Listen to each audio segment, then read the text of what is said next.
First Person is produced in cooperation with the Far East Broadcasting Company, who rejoice in the stories of changed lives through the power of Jesus Christ. Learn more at febc.org. It's easy, Wayne, for people, I think, who aren't musicians to say, oh, classical music is too something for me. I don't know what. Complicated, hard to understand. It's really not. You don't have to know all the terminology to love it.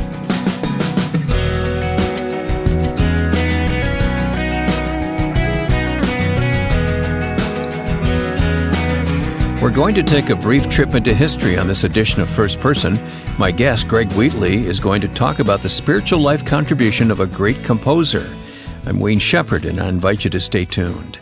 Before we turn to our guest this week, please take a few moments to look at our website, firstpersoninterview.com, because there we have archived all of our previous interviews for you to listen to at your convenience. Go through the list of guests and choose some you may have missed over the years. Again, they're all available at firstpersoninterview.com or by subscribing to the First Person podcast. And we're found on Facebook, facebook.com/firstpersoninterview. Now to our guest. Greg Wheatley is a former radio colleague who is well-versed in classical and sacred music. He is the host of an online streaming service that provides beautiful music dedicated to the glory of God. I asked Greg to join us for a little biographical sketch of the great composer Johann Sebastian Bach. But to begin the conversation, I asked him to introduce us to his music website. Well, Wayne, you know all about Sound of Majesty because it originated when both of us were at Moody Broadcasting, and I hesitate to say how many years ago that program started, but it was a long time. Right. Yeah, it was a long time ago. So that's really the origin story. Couple of years ago, Moody was gracious enough to agree with me that I could have those programs and use them, which I really appreciated. And so now they sit in a streaming format at soundofmajesty.org. Every other hour is one of those old, let's not call it old, let's call it classic. All right. One of the classic Sound of Majesty programs. And then on the off hours, we have a sort of rotating selection of classical and sacred and choral music. So it's a 24/7 stream. It's available free, and I hope people will check it out. Yeah, I do too. It's a wonderful service that you're providing for the church and for anyone interested in this type of music, and it really is well done. Well done indeed, Greg. So now, occasionally we dip into history and love to tell historical faith stories on First Person. Typically, we tell contemporary faith stories, but I thought if we could talk to you about what's in your knowledge base about some of these great composers of the past and their stories, and who can we start with here today? I'm going to take us to J.S. Bach. Oh, of course. He is my hero. I love a lot of the composers, but every time I think about Bach and his craftsmanship, he's my hero. He was born in 1685, so he's squarely in what we call the Baroque period of music. Born, actually, interestingly, the same year as Handel. And so they're kind of exact contemporaries. And a lot of people know Handel, of course, from Messiah. Right. But Bach, the reason he's such a hero of mine is he combines, obviously, huge giftedness in music and composition with what is clearly, probably of all the composers, Wayne, that we could talk about, he is the one that most exemplifies what we can see as a very clear evangelical faith. He was a part of the then relatively new Lutheran Church. He really stands in the heritage of Luther himself, and spent a lot of his life in the service of the church, especially his last 17 or so years in Leipzig, Germany, where he served two churches simultaneously, actually. Kind of sounds like the life of a church musician, doesn't it? But just clearly doing what he did in the service of God. What do you know about his experiences in the church? I mean, we have worship leaders today. It's far different, isn't it? But the church was kind of a patron then, in a sense, right? Yeah, I think that's a good question. And I think for a lot of composers it was. I think for Bach, Obviously, he was employed by the church, but also, interestingly, especially in Leipzig, it was a combination job. He worked for these two churches, the St. Thomas Church and the Nicholas Church, but also he was sort of the town cantor, town musician. And so in that day, it was sort of a mix and match. The lines were a little blurrier than they are now between what we call secular and sacred, which interestingly with Bach, he really, it seems like he had a hard time differentiating between secular and sacred. Okay. And I actually think that's one of the things that we have lost in this day. We kind of compartmentalize our lives. For Bach, everything he did seems to be done for the glory of God. He signed a lot of his compositions SDG, Soli Deo Gloria, to God alone be the glory. So, I don't think he was thinking about it like, now here's my church work and here's my other work. I just think it was his work. Yeah. What do we know about his early life? Well, he was one of several children. He grew up in a family of musicians, although I don't think any of them were as gifted as he was. His father was a musician. I think you get the sense that maybe the family was more town musicians than they were church musicians like Bach. He was born in Eisenach, Germany, and interestingly, he moved to several different locations pretty quickly in his young teen life. He is actually known more as an organist, for starters, rather than a composer. From all accounts, an amazing organist, just unbelievably talented. And so he would move from town to town, church to church, taking these organ positions. One interesting story about him, in one of the towns where he did become the church organist, he was actually third in line behind two other people, one of whom is a very well-known name, Telemann. And both Telemann and another composer turned down the job, and Bach got it third choice. So, but I think the rest is history, right? Yeah, I think he did okay by himself. The lesson there is never give up, right? Yeah, exactly.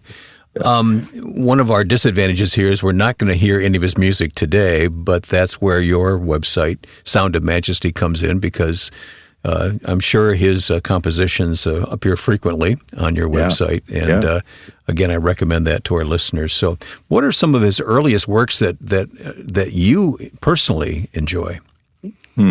Well, to be honest, I don't listen to a lot of his earliest works, but I think what you could clearly say is that he showed his giftedness, right from the start. Some of the things, and we'll talk probably a little more about this, that he wrote in his mature years are just monumental works. Talk about it, such as? Yeah. Well, here, we're in the Lenten season as this program is airing, I think, and I've been immersed in preparing a class for our church, a 6-week class on Bach's St. Matthew Passion. Oh, that sounds great. It's just been overwhelming and really fun, both. It's a 2-hour and 44-minute piece of music, and it is a passion is simply a piece of music that's based on what we call the passion accounts in the Gospels. So the accounts of Christ's arrest, crucifixion, burial. Bach wrote probably 4 or 5 passions, but we only have, I think, 2 of them that remain. And the St. Matthew is by far the most, monumental work that he wrote. As I said, it's more than 2.5 hours long, and it consists of a narrator, which is sung by a tenor voice, and the role of Jesus, all of which is sung by a baritone voice. And then the amazing thing about this piece is that Bach has the choir, 2 choirs, double choir, and they comment on the narrative. So what you get, for anybody that's familiar with like the Greek chorus idea in the epic tales, it's a little bit like that. You get the narrative of Scripture, which is straight out of the gospel. And then you get these songs that come along, and either a soloist or the chorus is singing things that are sort of giving you insight into how not only how the people must have felt, but how we should feel. That's the magic of this piece. It's all very intricately woven together, isn't it? Very much. Yeah, that's the sense I'm getting from hearing you describe it. Yeah. It's hard to fathom the genius it would take to do something like this. And also, and we're back to why Bach is such a fascinating figure. I think the genius and the giftedness, but you really sense if you immerse yourself in this piece that is a guy who understood the evangelical faith. I mean, he understood not just here's a piece of music that's, the way we're supposed to write it, but that this is how we should feel about this account of Jesus and his death for us. So what we know about his faith, do we understand primarily from his music? Yeah, I think so. I have never, now I'm not a Bach, scholar, so I've not by any means read everything about him. I don't think there's a large amount of writing where you get, what we would call like a personal testimony. Testimony, right? Yeah. You're not going to get that from, but you kind of have to go on the accounts and how he felt about his music. Some of his famous quotes like, music is for the glory of God and the refreshment of the soul. Everything he said, it's kind of like, yeah, you get this. You really do get this. When we continue talking with Greg Wheatley in a moment, we'll add to the conversation some Mendelssohn. Stay with us. I'm Ed Cannon of the Far East Broadcasting Company, and we're happy to help Wayne provide these first-person interviews to you each week. In addition to the program you're listening to, Wayne joins me in hosting a weekly podcast called Until All Have Heard, telling the remarkable stories of the Far East Broadcasting Company. You'll learn how God is using FEBC to proclaim the gospel in all forms of technology available. We're committed to continue taking Christ to the world. Join us at febc.org to listen to Until All Have Heard. Now let's return to First Person. My guest is Greg Wheatley. Greg is the host of Sound of Majesty, a website, a streaming website of, do you call it sacred music? Do you call it classical music? What do you call it, Greg? What do you want to call it? We'll call it whatever you want. You even fold in some spirituals, don't you? Oh, yeah. So I usually refer to it as, sacred classics, hymns. Hymns form a good part of it. Sacred classics and other classical selections is kind of the way I put it. So. Yeah, and you incorporate a podcast within the website as well. A blog is there. So it's really something worthwhile checking out. Soundofmajesty.org, right? Right, correct. .org, okay, the famous org. The famous org. Yeah, soundofmajesty.org. But Greg, we're not done talking about Bach, but we are going to talk about someone else here in a moment. But I want to talk about you for a moment. You are so knowledgeable about music. How did this all happen? I mean, you must be educated musically. Well, some would say. Yeah, I've had kind of an interesting career path before I retired.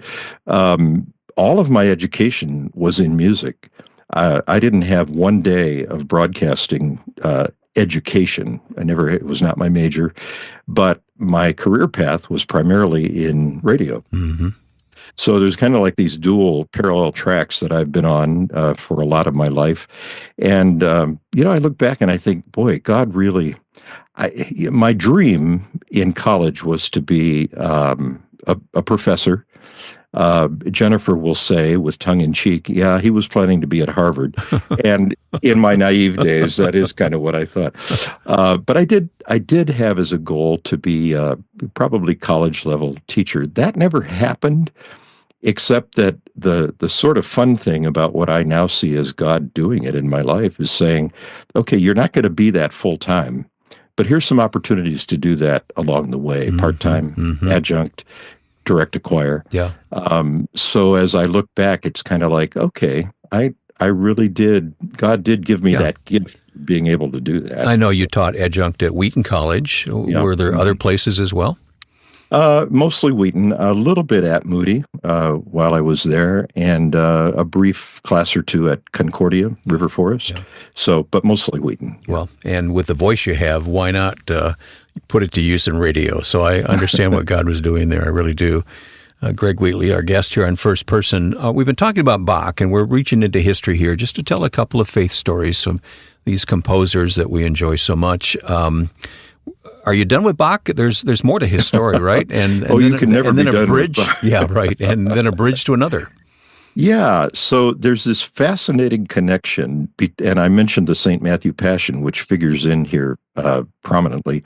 There's this fascinating connection between Bach and Felix Mendelssohn.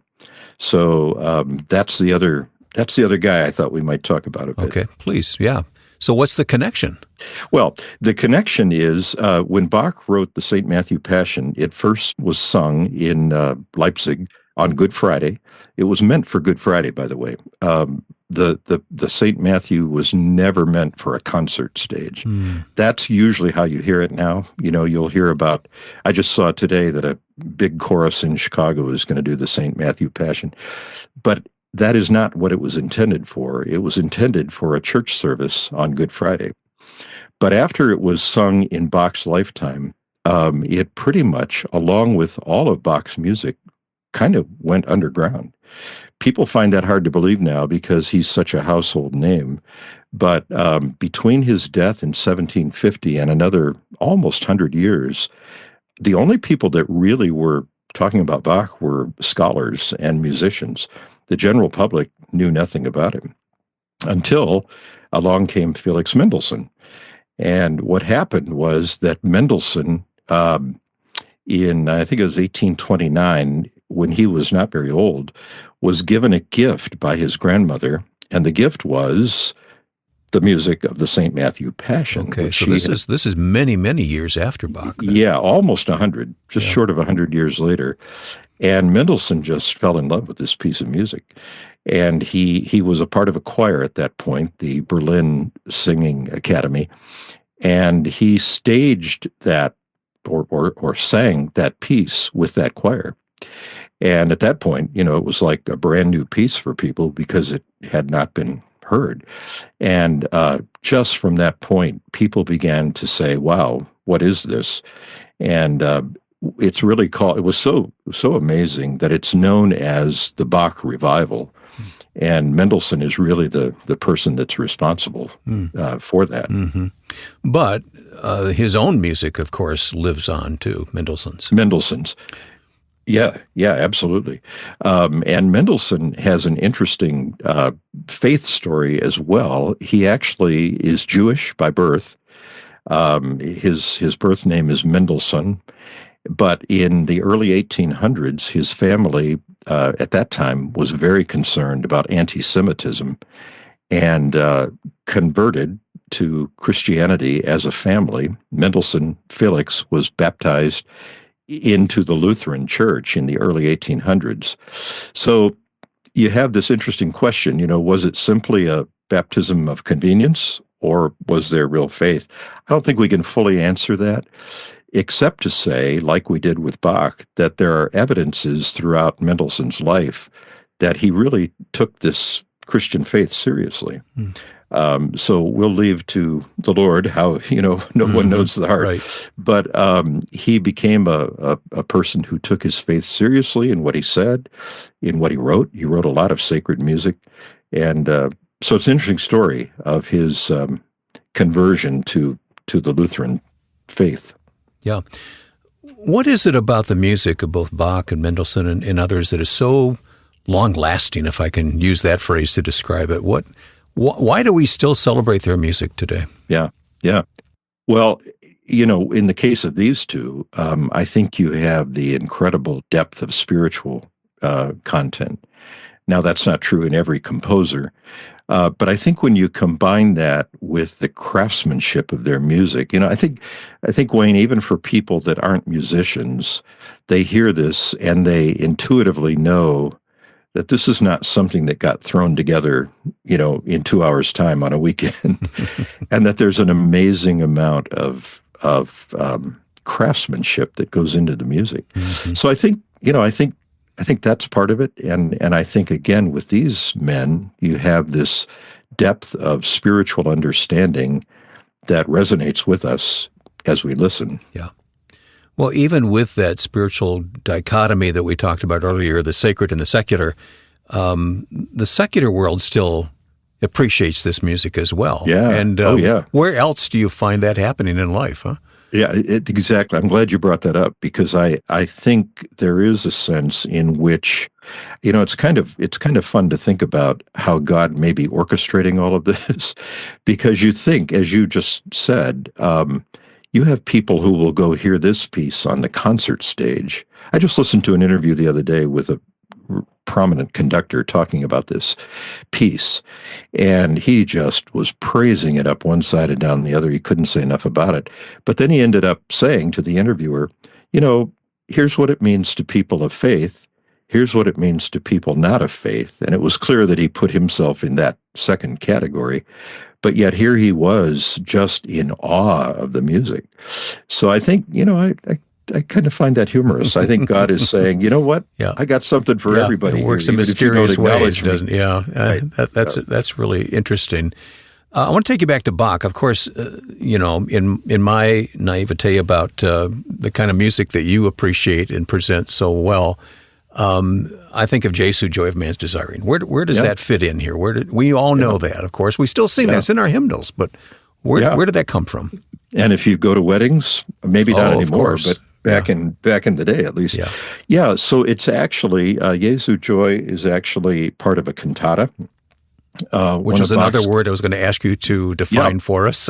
Yes, this is never ending, Greg.